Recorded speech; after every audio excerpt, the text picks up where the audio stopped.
let's put a little money on the line, you know?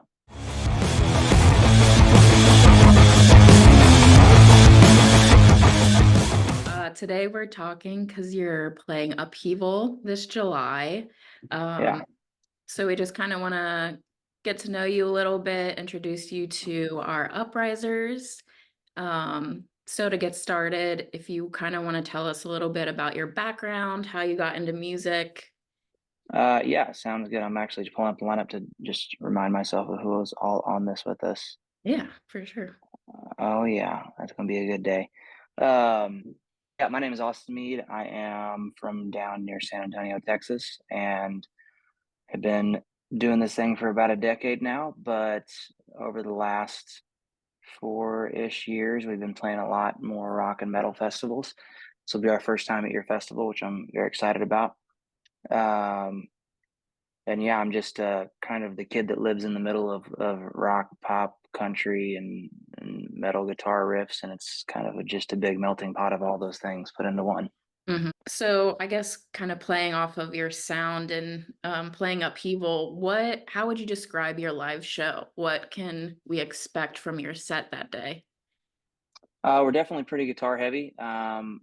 David Willie that's the guy that's been with me for 7 or 8 years now. He plays lead guitar with me, and we come up with all the riffs together.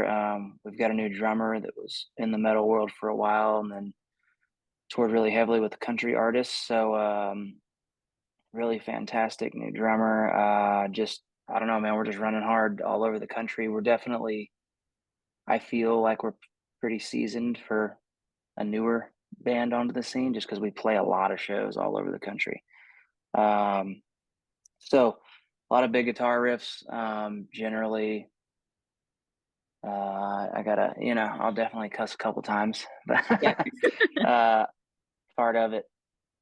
I'm just trying to think. I've been such a fan of. I think Sevendust is on our same day, I Yep. believe, and Godsmack. So we got to do the Godsmack tour this last summer with them, which was a really awesome experience.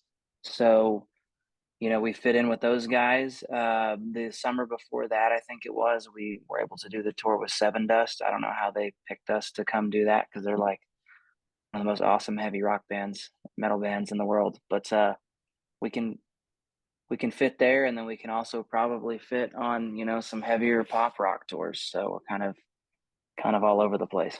Your music really does touch on a lot of different genres. It's a really good fusion. Would you say your inspiration is kind of all over the place? Like what you listen to is kind of everywhere too? Yeah, so my left leg, you can't see it now, but it's covered in like tattoos. My left leg is my album leg, and so I've got Arctic Monkeys, Deftones, Whitesnake, Tom Petty, Mac Miller, Audio Slave, Kings of Leon, Paramore. It's somewhere between all those. Sorry, that's my little man's over there screaming. Um, so yeah, it's just a mix of all that. I grew up on pop punk in the early 2000s and 2010s, and definitely in the 90s, I was heavily influenced by the grunge era because that I'm a 90s baby, and that was the Right. thing then. But I also spent a lot of time growing up on my dad's CD booklet. He had like the 3-ring binder, in the back of his Jeep, and that was a lot of 80s stuff. And then even like U2 and to Coldplays and things like that. So kind of in the middle there. Everything that we start with though always starts lyrically based for me. So I spend a lot of time digging into lyrics and melody and Mhm. just kind of building from there. But if you've seen us a couple years ago, you'll definitely see a much heavier growth in the new music, which we're playing a lot of new stuff in this year's set. And I do change the set almost every day, but there's a lot of new music coming out, and we won't be leaving that out of the set with you guys. So Nice. I'm excited to hear some new stuff. You do have in your music, you kind of have this attitude, I the line "wake up, bitch," and oh yeah. other stuff kind of has that attitude. Is that kind of like a reflective of your personality or things that you maybe want to say, or is that fully like you just building off the characters that you're writing about? Oh, I mean, that's definitely me. So, I can ask any of the guys that have worked with me for a long time. I definitely just say whatever the fuck I want to say. Hmm. That specific instance, "Wake Up Bitch," came from we were in the studio and we were parking our bus at the studio and just staying there. And so I had already recorded all my vocals in the morning for one of our last records, and our guitar player was still asleep. And I was like, dude, I'm gonna have to get a damn megaphone out and go yell "Wake up, bitch" at him. And so there's a megaphone in the studio, and I think I picked it up and jokingly was like, "Wake up, bitch." And then I was like, turn the mic on. That would be sick right before the breakdown. So yeah, that stuff kind of just happens sporadically and randomly. But definitely a lot of attitude in the songwriting and the lines. I mean, even as far back as the Black Sheep record, there's a song we have called "Cave In," and it is one of our more popular songs for Hmm. us right now. And the famous, I say famous lightly, but the memorable line in that record and that song says, "I wish that you would fuck me like you gave a damn." Hmm. So that is another example of just saying it. Yep. Can't get much more honest than that. A lot of it definitely stems from there, and then we just hope that we can somehow have a guitar riff fall down from the heavens into our laps that matches the attitude of that. Hmm. I think those And lines then, translate so well live too, because as a fan, I've seen you a few times and, yelling out those lines in Cave In or the Wake Up Bitch. It's like, it's so fun to yell out with you and then oh going into yeah, the guitar riff. It's a really cool moment. who doesn't want to say shit like that? That's kind of it. Right. It also gives you an excuse to say it too, right? It's like, Yeah. I never like the "fuck me like you gave a damn" one. That's just hilarious to me how that's really grown and it's continuing to grow. But that's something that a lot of ladies are always coming up like, "Oh, I want that koozie." It says "fuck me like you gave a damn," and we just know that that line resonates with a lot of people. Mhm. How many times would you actually say something like that to somebody and expect to ever see them again? Right. Not often. Yeah. But if you're at a concert with your friends or whatever, boyfriend, girlfriend, husband, wife, you can kind of say it and be like, "Oh, did you? No, I'm just singing the song. No, Yeah. I'm Lets you get away with a little bit. yeah." So, you mentioned you've been touring a lot. What's your favorite thing about being on the road? It's changed over the years. I definitely enjoy golfing all over the country now. That's been a lot of fun. It has been really interesting to see the different areas of the United States, like in the different seasons. I think the first time we went up to Vermont was in, yeah, we were doing a ZZ Top tour opening for them, and I think we went in like October or November, right whenever all the trees like changed, Hmm. and it was like the shit you see in a movie or on a postcard. So that's always really interesting. Being able to hit so many cities so quickly sometimes can you get really pumped about it when you see it on the schedule. You're like, we're going to Chicago, we're going to be in LA, we're going to be all over the place from border to border, coast to coast. Hmm. Um, and then when you get there, it kind of is just like a blip in time because you've got whatever you got to do in the morning, interviews or just getting there, and then you've got to turn and burn and do a sound check and load in and play a set and then load out and then go talk to people at the merch table and get ready to hit the next town. So I've really been trying to spend a little bit more time like early week off days. Sorry, you might be able to hear my little man screaming back in the background, but spend a little bit more time enjoying the travel, especially like early in the week, so that we can kind of enjoy those places in the country that we're seeing. And we've built some really great friendships and obviously a family all over the country too. So there's no point in traveling if you can't enjoy it or see people while you're doing it. So try to Totally. spend some time enjoying that. We are stoked to have you play on Friday, and Sevendust is on there as well. And I noticed when Sevendust posted about Upheaval, you had commented about golfing with them. Oh yeah. Mentioned golfing a few times. So I'm curious if we're all up in Grand Rapids, Michigan, and we've got some downtime, who on the lineup besides Sevendust would you invite to go golfing with? Um, Let me pull it back up. I know some of the guys from Godsmack golf a little bit. Um, Other than that, on our day, I'm not sure who else golfs because I just know the Godsmack guys and the Sevendust guys just from doing those tours together. And Boss there, Vinny, the bass player, he was always like practicing his swing backstage. And so I was like, dude, I got my club. Let's go, bro. Um, Other So than who's that, the I'm better trying to think. golfer? I mean, he's definitely a better bass player than me, but I think I can handle him on the golf course. Okay. But some of the crew guys on the Godsmack tour, they definitely go out and play. I would rather, I need to figure out. I need to reach out to these bands and just see who all golfs, and maybe we can get a big old group going. There's got to be a course like right around there, especially if Yeah. we're on Friday. We need to just have a Thursday Hmm. golf day. Send out your best that you got, and Yeah. let's put a little money on the line. I'm sure we could get Let's something go. together. I got like three or four guys in my squad that do. So pretty much anywhere we go, like especially if we're touring down in Florida or something, we'll be like, okay, we're going a couple days early because we're gonna hit every golf course we see. A It's a blessing and a curse.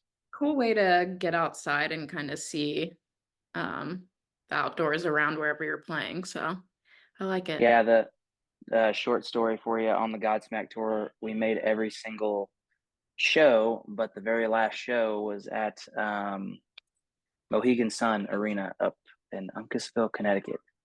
And anyways, van breaks down as we're trying to leave, but there's a golf course a mile and a half away, so we had to stay for an extra 5 days. So for me, the last Godsmack tour we did ended with 5 days of consecutive golfing while waiting for a new rear end to be put into the Sprinter. So not a bad time. Not a Yeah, bad time. could have been worse. Not a bad place to have your van broken down. I know. Mohegan Sun Arena, literally, yeah, big old casino, everything you want, but they take all your money when you go into that casino, I'll tell you. You have fun, but you have no money. Got to make it back. That's why we tour so much. Still coming back from that Mohegan Sun week. Mhm. Talking back with your leg of tattoos and your favorite artist, do you have a Yeah. favorite tattoo? I just got one this last week. That's my new favorite. I got Nacho Libre on my ankle, and it says "A Taste of the Glory." Um, just I love that movie so much, and I just feel like there's so many quotes in that movie that are just stuck in my brain over the years, and I just love when he's just talking about, "Don't you want a little taste of the glory?" So I think that's maybe what we're chasing these days is a little taste of the glory. Yeah, I love that. I saw that you posted it on your story, and the tattoo is very well done.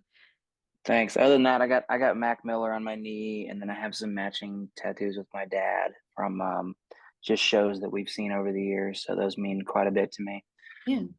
Try to remember those things by stamping them on my leg because I forget.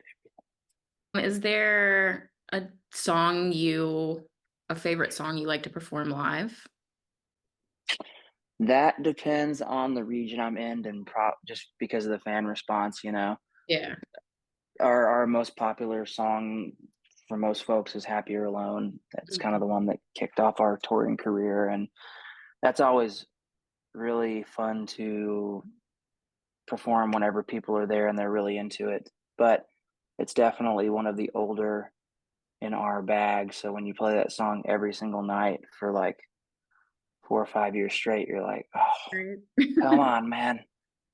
Cave In's really fun to play just because of the guitar solos that we've added in. And a lot of our songs we change them live, so they're a lot more dynamic live, and there's generally a guitar solo hidden in there that you didn't hear on the record that we'll play for you live.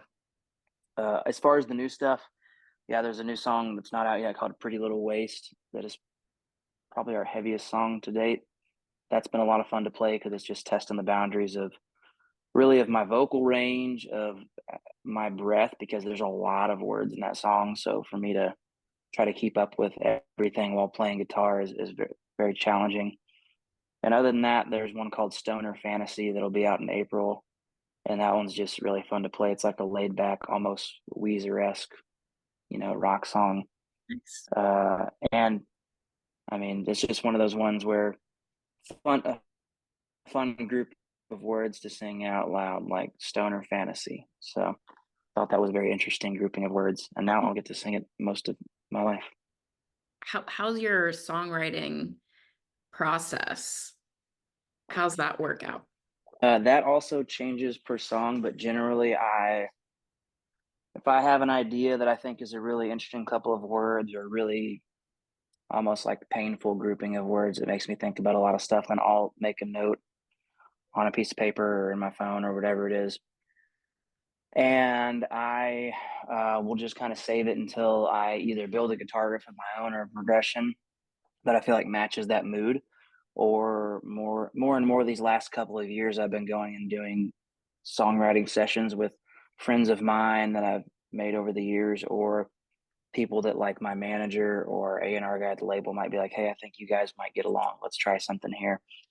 So we'll just go in and then we just generally, whatever idea is the strongest, whether it be somebody throwing out a guitar riff or one of these groupings of words that I have, we just kind of cling on to that and then build everything around it.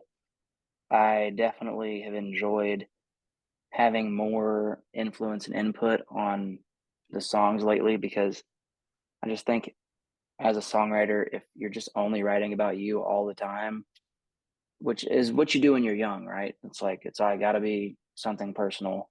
Hmm. But if that's all you do, then I feel like you're going to run your well dry pretty quick, and people are going to get bored of you and you're going to get bored of yourself, unless you're just like the biggest egomaniac ever and you think you're incredibly interesting at all times. Um, but definitely after my first two records, I was like, should I keep writing about stuff that I know, or can we, kind of branch out here? And the more you open up yourself to those opportunities, I think the more falls in your lap. Obviously, with all the touring we've done over the last couple of years, there's been a lot of like stressful times, which usually turn into some type of lyrical hook for me, or sitting down and making a melody. I think also being so busy has made me focus when I do get a second to actually write something. So I try to be really direct with my writing. Like, I'm not going to spend days and days and days on a song that I'm not vibing with right immediately, because I don't have time for it. Right. So it's either got my attention at the beginning or I'm moving on to the next thing. That's just kind of how I've started to work. And for me, I think it's been definitely more efficient than I was at the beginning. But I have a lot of crappy songs out there, faux show. So just that comes with the territory of doing it for a decade. Yeah, 7 albums. It's gonna cover a lot and show a lot of your growth. Um, are you someone that like, are you constantly like taking down notes when you have an idea, or more so a person that kind of has to like get yourself out of the craziness and just sit down and write? Oh, I definitely take notes if something's said in a conversation with me and my buddies that I'm like, ooh, that makes me think about a lot more than just that sentence on top. If I think there's a big piece of the cake under that icing, then I'm like, I'm writing that down. Mhm. Because I mean, a lot of that happens after we've had 8 or 10 beers and we're all having a good time. And sometimes those late nights turn into heart to heart conversations with your best friends, and so a lot of it might stem from there, or even the next morning, like our latest song that was out called Blackout, that just was the morning after I went full rage mode. I was like, damn, I got to get my shit together. And that tagline, straight back to Blackout, that just grew off of that. I happened to be going into a songwriting session that day or that next morning. And so uh, definitely feel more connected and more energetic and more excited to write when something is recent on my mind. And I feel like there's a lot to dig into. Mhm. Yeah, what a super productive hangover to have blackout come out of that. Probably the most productive of all that I've had over the years, yes. Yeah, I most think likely.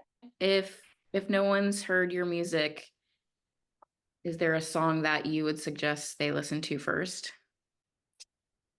That's always interesting question because I think it depends on who you're talking to.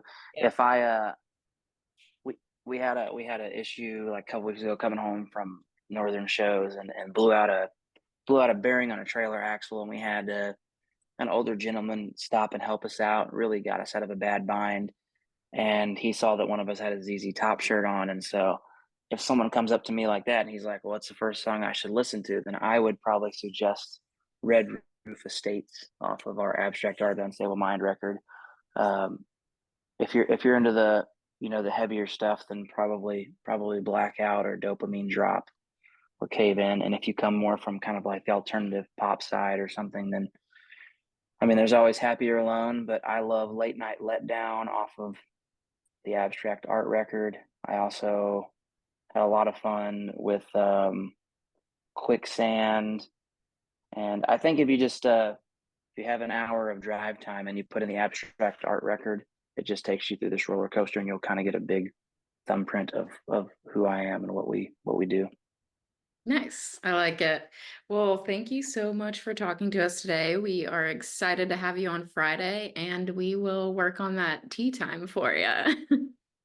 Let's go. I'm down. We'll see you there. Thank you so much.